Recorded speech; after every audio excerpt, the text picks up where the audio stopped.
Hi, everybody. It's good to be here. I want to talk about the creation of the perception of scarcity where nothing exists.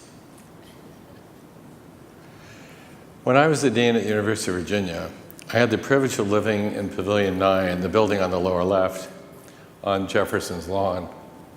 This, by the way, is where we had the neo-Nazis and white supremacists march with torches chanting in August.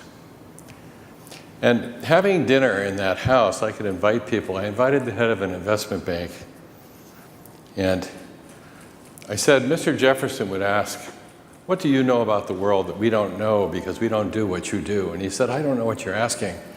I said, well, what's the secret of Wall Street? He said, oh, Bill, that's so easy. It's the creation of the perception of scarcity where none exists.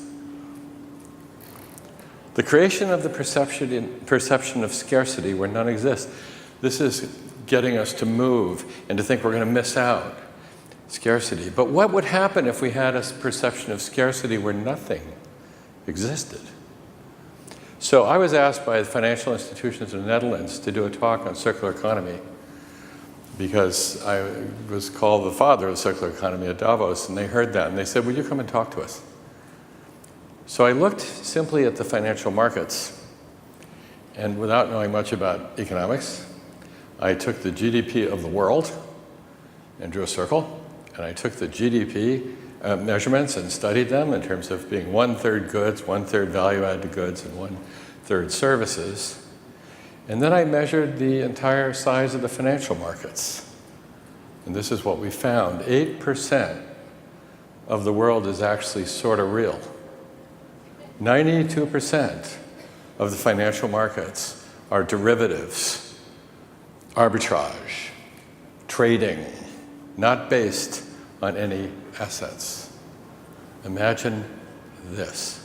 So then I took the GDP and I cut it into assets and debt. And then I put on the derivatives on the last column.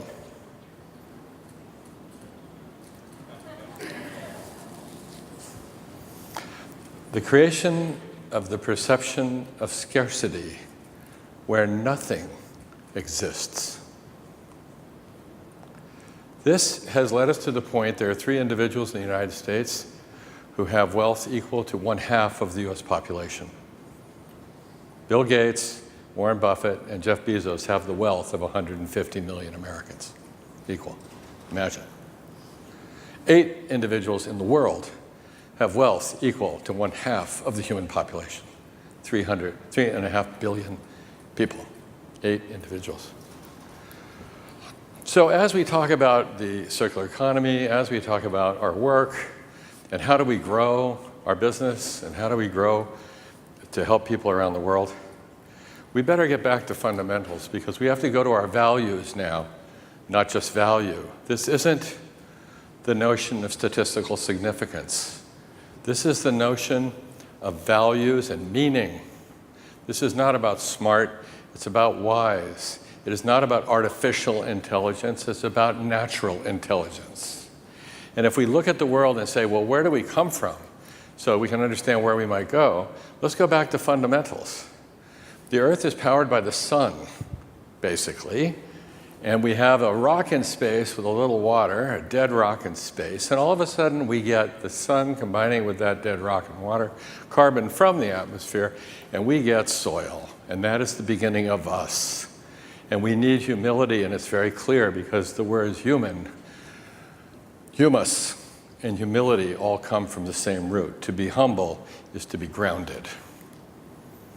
So if we start to realize then that the world is physics, chemistry, and biology coming together, and we represent biology, biology actually represents negative entropy. You burn the log, it scatters. The law of physics, entropy. But the log itself is negative entropy. Life is the order out of chaos that is us. So if we look at the world and say, how do we power it? Well, what if we say, let's power it with ancient fossils? The current fossil reserves on the planet are very large. If we burn some small fraction of it, we are toast. So How can the Standard & Poor's 500 index represent that the asset base of most of the American public companies, 40% of it is in fossil reserves? And if we burn a tiny bit of it, we're gone. These are assets that have to get stranded, and we have to recognize that. And we have to think about how we're going to use these fossil reserves for useful purposes. Probably synthetic chemistries, probably a new kind of carbon economy that might involve solids and graphene and some other things to do. But we can't burn it anymore. So that's why I wrote the paper in Nature, and I said we should call the carbon fugitive, durable, living. This idea that carbon negative is a positive is kind of crazy. You're telling an 8-year-old that a double negative is a positive, they're going to wonder what we're doing. So let's get it simple. So what we do is we look at the world as having life cycles of products of consumption that can actually be consumed, and they go back to soil safely. We call them biological nutrients. And we have technical nutrition we've developed in the last 5,000 years where we start banging on things and we make stuff, and those should be seen as services. And when we first proposed that a washing machine be a service or lighting be a service and that the indium and the gallium could still belong to the manufacturers, the rubber, the glass, the steel could be put into circular economies, we were accused of being communists because we didn't believe in ownership, really. And now we see these things as the services that they are, and we can imagine they become perpetual. So let's not contaminate the biosphere with technology. Let's not contaminate technology with biology. Let's keep these two separate.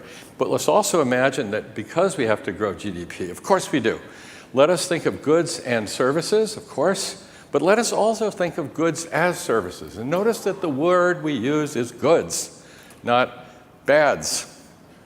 Right now we have a lot of bads. And it's important to think first about material human health and ecological health. So when we do cradle-to-cradle work, we have 5 criteria. Human ecological health is first. And the reason is circular economy comes second for us. And the reason is if you circulate poison over and over again, you are worse. So a circular economy of bads is not a good thing. It's a worse thing. So circular economy is not a good.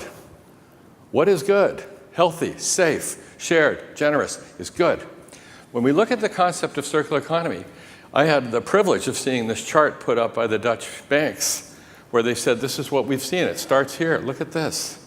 Cradle to Cradle was published in China in 2005 as the design of the circular economy. China's 12th five-year plan was circular economy, promote it. 13th, the one they're in now, is implement the circular economy. This is very exciting. And it goes all the way back to 1999 with Deng Xiaoping's daughter coming out of the Earth Summit. We started to think about how to put these things into effect. The Chinese now have very vigorous plans on this. It's very hard to do, but they're underway. It's exciting that at the World Economic Forum, where I've just come back, it's my 17th year, if you can imagine, I was told that I'm part of a special club because it's for CEOs and heads of state, and there aren't that many that stay in office for 17 years. So when you think about it, the circular economy is now a fundamental feature, thanks to people like Ellen MacArthur here, who have brought this to the attention of the world's economic leaders. And the dimensions are being put to it. This is the European dimensions that McKinsey and Ellen MacArthur are working on. We've got Accenture looking at global numbers of what this means and the value of the circular economy. But just remember those derivatives. Just remember this $4 trillion and put it in that picture. This is not enough. We need to realign our values around value. We have to understand that we're here to make more goods and less bads. Our idea is to create a celebration of abundance of goods and services and goods as services so that we can use them over and over again and expand. And we have to be generous with each other. And we move the fundamental question from how much can I get for how little I give, the current question of modern commerce, to how much can we give for all that we get. This is about all of us. And so it becomes a world of abundance and sharing. And so that's why I've translated this into the 5 goods, so I can explain it to children. Because children understand this. Good materials, good economy, good energy, good water, and good lives. Good materials are safe and healthy in biological and technical systems. Good economies are circular, they're sharing, and they're shared. Good energy is clean and renewable. This is not complicated. A child understands that good water is clean, but it's also available every single day. It is a human right. And good lives are what we're here to produce for our children in a world that they can celebrate. So there it is.